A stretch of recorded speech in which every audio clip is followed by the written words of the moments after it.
তোমরা শাড়িটা পরো তো সবসময়, চুড়িদার নাইটি পরা হয়। যাই হোক, শাড়ি পরে যখন এসেছো, আচ্ছা বলো তো শাড়ির আঁচলটা কোন দিকে দিই আমরা? বলো। বাদিকে।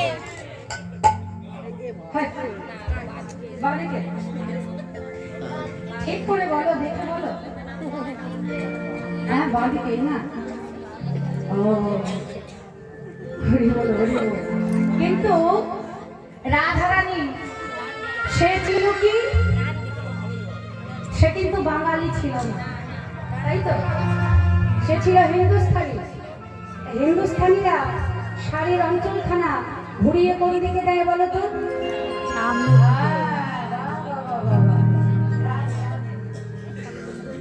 তাই যেমন ভক্তগণ শাড়িটা পরিয়ে দিয়েছে, অমনি সেই রাধা ভাবে বিভাবিত হয়ে।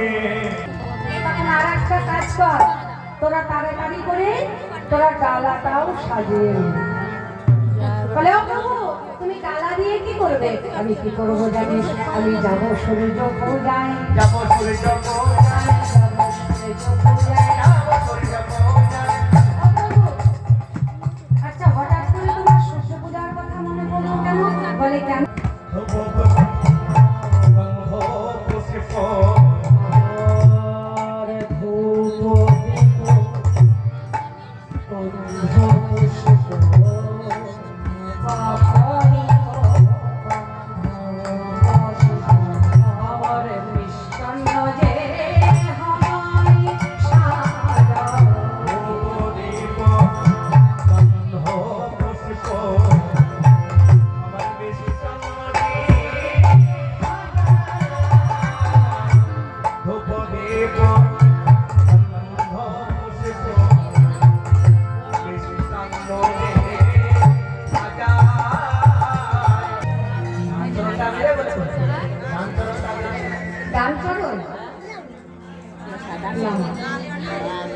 যাহা লক্ষ্মীমন্ত মেয়ে, তারা যখন ঘর হইতে বাহির হয় তখন তাদের বাম চরণটাই বাইরে পড়ে। তাই গৌর হরি আজ কেমন ভাবে চলেছে দেখো দেখো।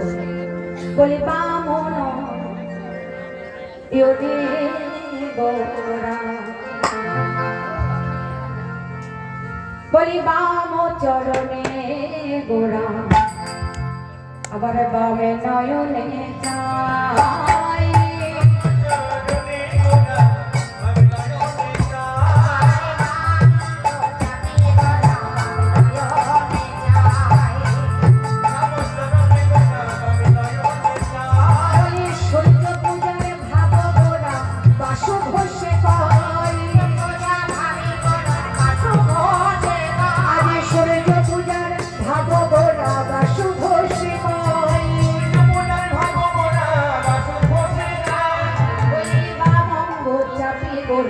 Bye.